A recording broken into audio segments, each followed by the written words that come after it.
Gracias, muchas gracias, muchas gracias. Thank you, everyone. Thank you, everyone. Thanks. That's all I see. Thank you. That's all I see. Thank you.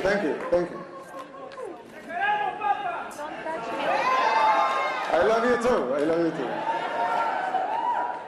Dear Matt and Mercy, thank you for the kind invitation to have me here at CPAC. It is truly an honor to be here just a few days after our presidential and legislative elections, which, by the way, they pulverized the opposition. They say globalism comes to die at CPAC. I'm here to tell you that in El Salvador, it's already dead.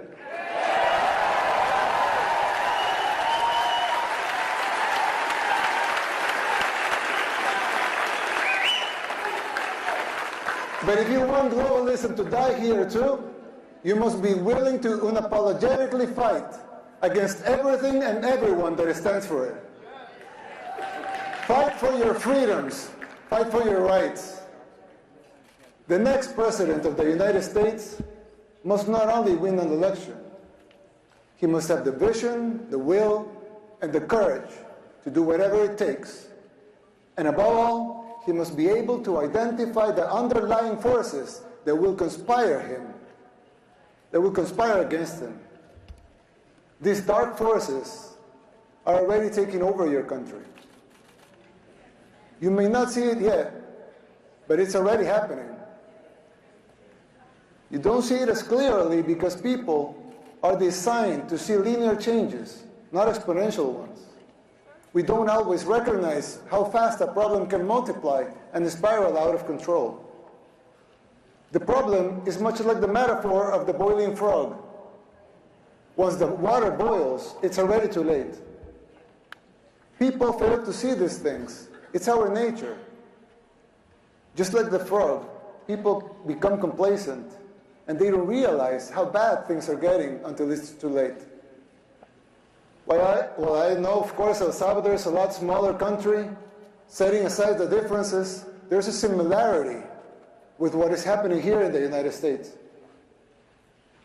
We also had many apparently isolated problems in the 60s and the 70s, and we failed to realize as a country the severity of them until it became a civil war. By the time we reacted, it was already too late. We were already boiled like the frog. And it took us 50 years, 2 wars, 250,000 lives, and a third of our population displaced, and a near miracle to get our country back. And you?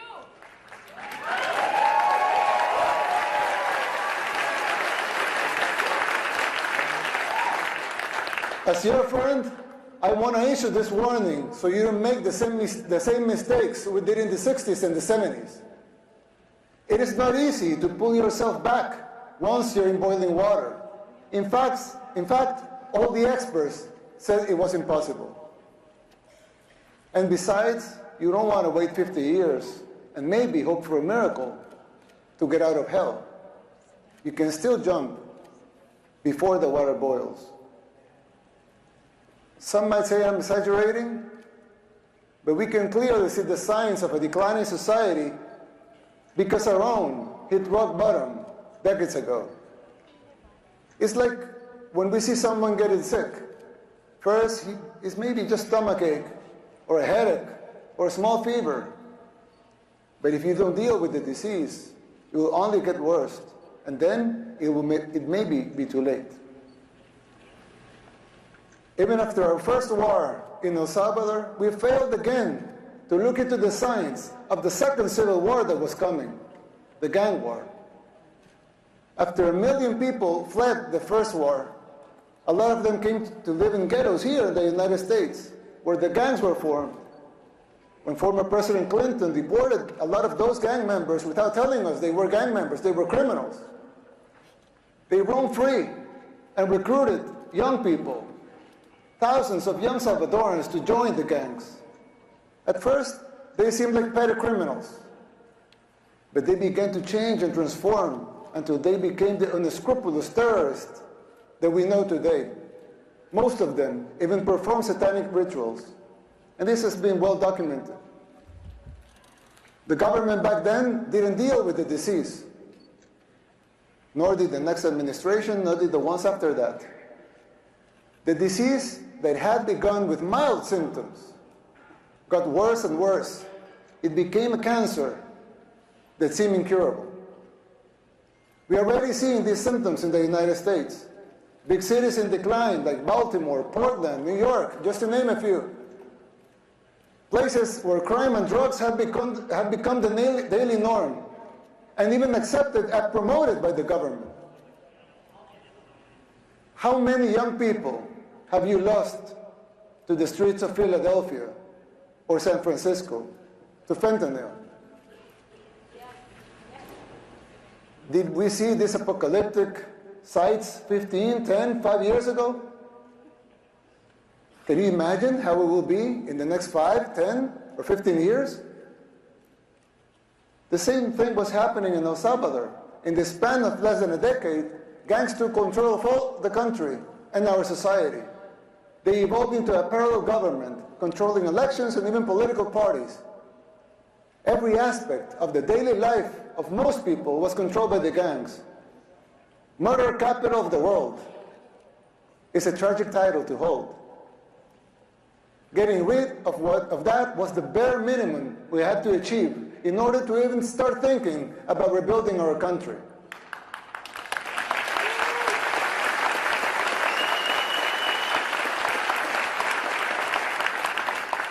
But jumping out of the water when it's already boiling is an almost impossible feat. You are not there yet. And believe me, you don't want to be. We did the unthinkable to cleanse our society. We arrested the terrorists, but we have to remove corrupt judges and corrupt attorneys and prosecutors.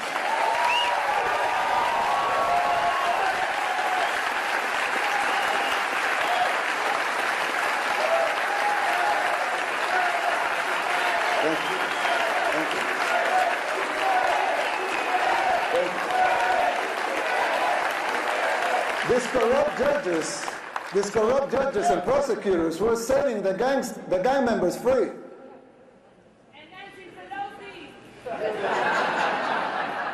And it wasn't just the gangs. The corrupt system worked in tandem with the so-called international community, the NGOs, and of course the fake news, just like it happens here in the United States. Unelected bureaucrats are trying to instate public policy. Who elected them? They don't have a democratic mandate. If they want a seat in the table, they should run for office. Let the people vote. It will not be a pretty sight for them if the elections are free and fair. I mean, who elected Soros to dictate public policy and laws?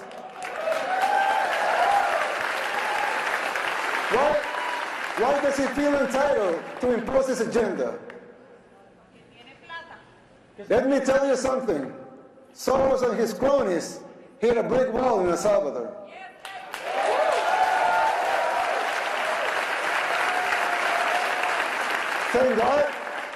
Thank God, another glory be to him, Salvadorans are now immune to his influence. No one believes his lies anymore over there. We just had free and fair elections. And we won in a landslide with more than 84% of the vote.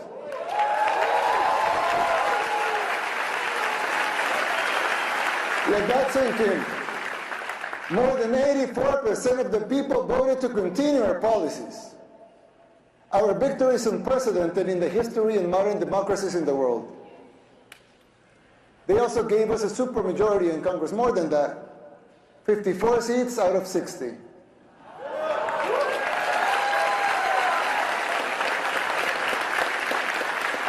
57 if we count our allies.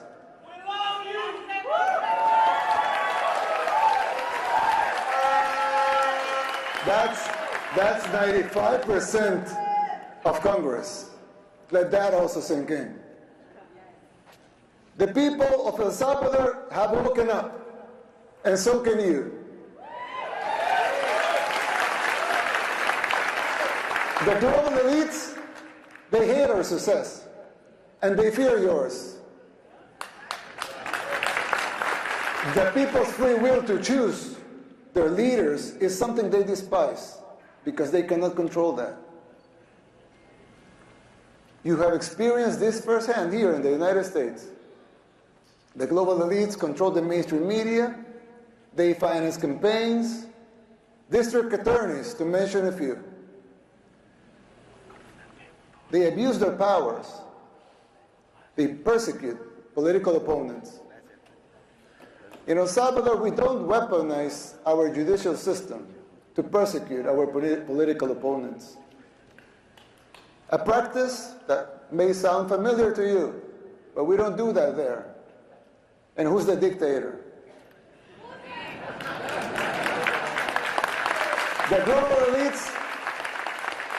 elites in the media, they work in conjunction, they run some stories and publish them, same pictures to reinforce their agendas. You're no strangers to that here in the United States. We deal with that in El Salvador too. That is the free press that they talk about? Please. I always criticize the defenders of institutionalism. Not because I don't think strong institutions are paramount and necessary for a democracy, but because I find them very hypocritical. They don't seem to have the same standards for themselves as they are trying to impose on others.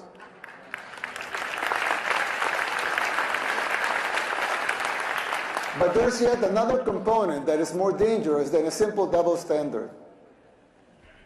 Institutions were created to serve the people, and not the other way around.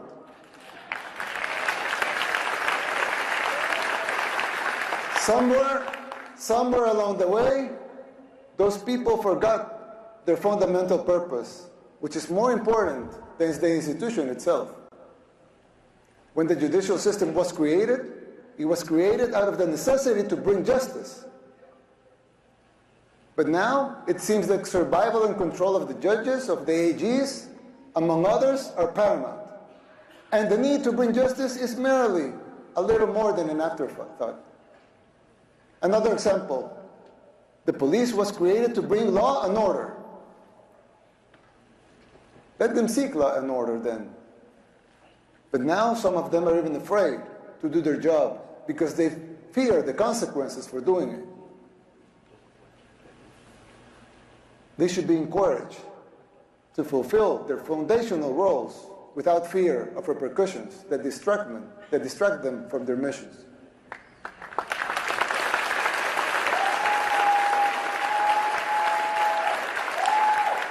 If the police was created to bring law and order, let them bring law and order. If the judicial system was created to bring justice, let them bring justice. Let them protect their purpose at all costs. Same goes with the press. Let them be free. A democracy needs a free press. But to enjoy that membership, you must adhere to your duty as a reporter. Report the facts. Don't be a puppet of those who finance you or finance the organizations that you work for.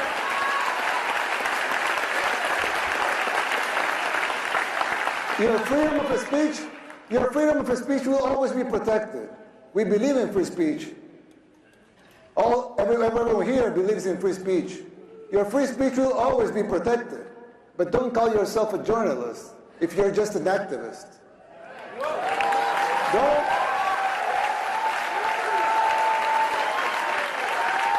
Don't call yourself independent if you depend in open society. Soros NGO for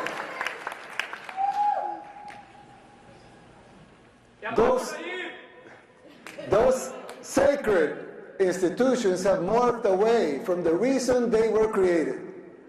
We should not defend those institutions for the sake of being institutions. Instead, we should defend the principles that created those institutions in the first place.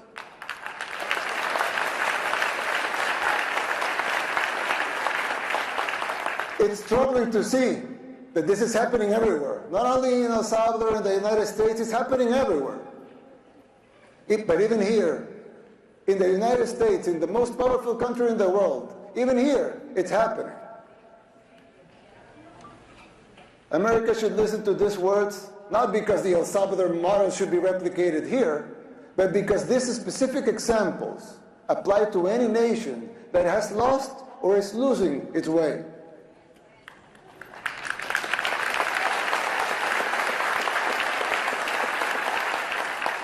Ask yourself why this is happening, who is supporting it, and whether it's by ignorance or by choice. And fight it. Fight it with all your heart and soul, and be the beacon of hope.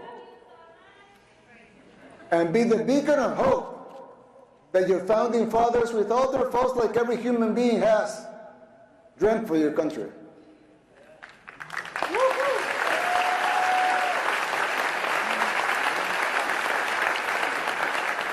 Fight for your freedoms, for your rights. Fight for the original purpose of these institutions and not their mere existence. It's still not too late. It can be done. It is time to erase these new paradigms that have been imposed in the recent years that make no sense. If you just free your minds from those invisible chains, you could do it.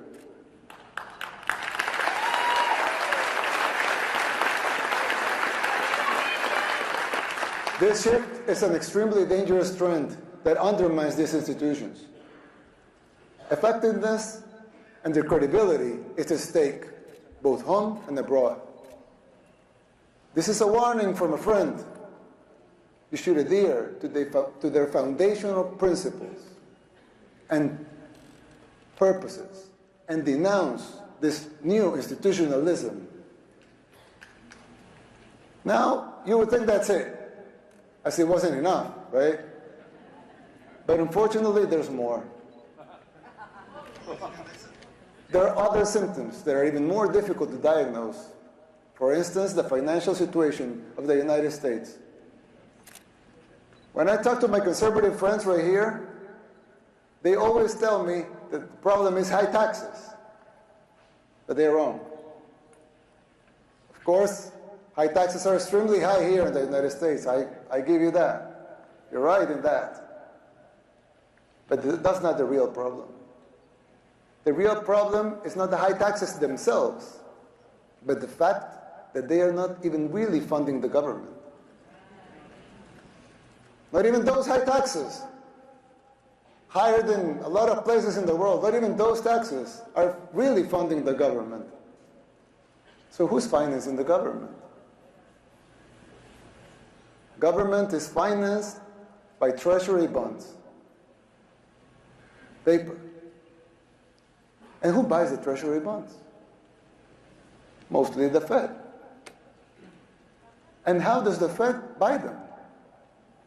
By printing money. But what backing does the Fed have for that money being printed?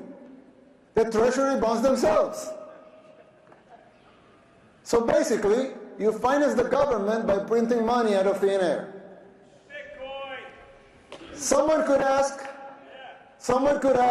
well, so if the government can print the limited amounts of money out of thin air, why do they collect taxes?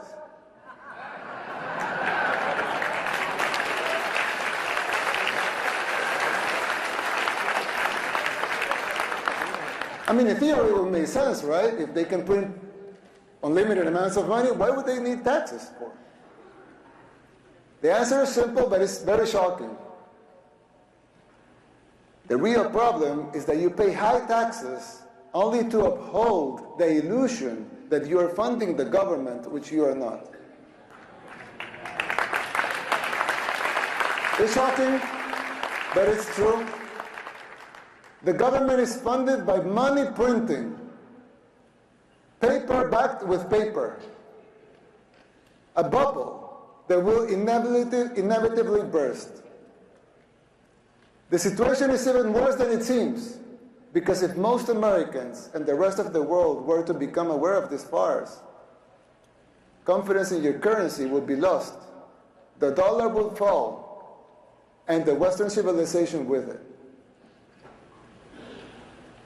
If the next president of the United States doesn't make the necessary policies and structural changes, sooner or later that bubble will burst. There's still time. You don't have to make the same mistakes we did in the 60s and the 70s. You can still jump before the water boils. Winning the election isn't enough to solve these problems. They will not simply go away as a consequence of an electoral result. It would take a total re-engineering of the government, top to bottom. It will entail making difficult decisions, like the ones we made in El Salvador since 2019, and they're already paying off. It will be hard. The system will push back, but you have the right to determine your own fate.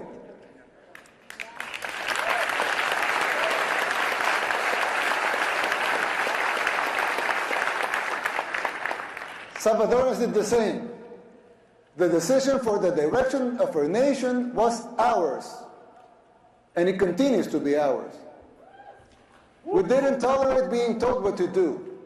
In doing so, we did the unthinkable. Against all adversity, we transformed El Salvador from the most dangerous country in the world to the safest in the Western Hemisphere.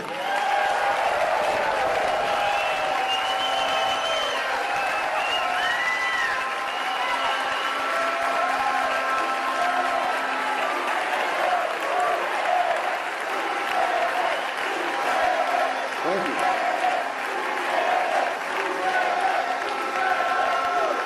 Thank you. We did it by defying the global elites. We told them no more. And that is my message to you. Put up the fight, because it is, in the end, it will be worth it. It has been for us, and you will have your country back. May God bless you.